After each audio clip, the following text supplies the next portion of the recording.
Salut à tous et bienvenue sur ma page. Dans cette vidéo, on se propose de vous donner quelques notions pour la modélisation d'un support de chaîneau.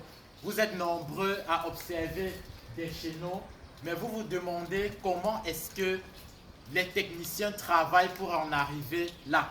Nous avons longuement expliqué dans de précédentes vidéos le coffrage, le ferraillage, mais nous avons omis de montrer comment est-ce qu'il est possible de modéliser cette pièce. Tout d'abord, vous devez savoir que la modélisation dépend de l'architecture recherchée.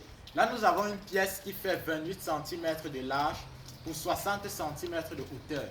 28 cm correspond à la largeur d'une planche rabotée, alors que les 60 cm, c'est un choix architectural. Vous pourriez avoir 50, vous pourriez même avoir 70. Tout dépend de l'effet recherché. Vous avez donc, sur le sens de la longueur, vous retirez 10 cm. Très souvent, ces 10 cm correspondent à l'épaisseur de la dalle qui sert de support. Et par la suite, en fonction de ce que vous voulez, vous pourrez avoir 2 feuillures ici, 3 feuillures ou alors un peu plus. Mais il faut rappeler qu'il est préférable de faire des formes saines parce qu'avec le matériel qui n'est pas toujours de qualité, il sera difficile d'avoir le résultat voulu.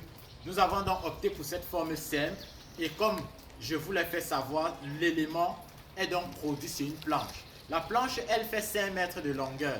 Une planche pourra donc produire 8 éléments de 60 cm, c'est-à-dire pour avoir 4 mètres 80 et avoir une chute.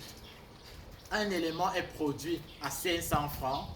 Une planche nous donne 8 éléments. Sur cette base, vous pouvez donc facilement faire votre devis en vue de la réalisation de votre chaîneau. Cet élément est un support. Les éléments sont donc produits en série et au-dessus, vous aurez donc à mettre des règles de 2,5 cm.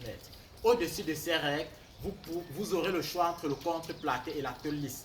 Mais nous avons expliqué que le contreplaqué était plus favorable parce que son épaisseur limitait tout risque de flexion. Lorsque c'est fait le calage, vous allez vous référer aux précédentes vidéos et le résultat escompté est celui-ci. Vous avez donc le résultat escompté. Je tiens à préciser et à rappeler que cette feuillure est d'une importance capitale parce qu'elle joue le rôle de lamier. Lorsque vous modélisez le chaîneau, il est toujours important et intéressant de laisser une feuillure en bas pour que les eaux ne s'écoulent pas le long de la plateforme. À défaut, prévoyez un lamier sous la plateforme. Je vous invite à vous abonner à cette page. Je vous invite à liker, mais surtout à laisser en commentaire vos critiques et suggestions afin qu'ensemble, nous puissions améliorer ce travail. Merci.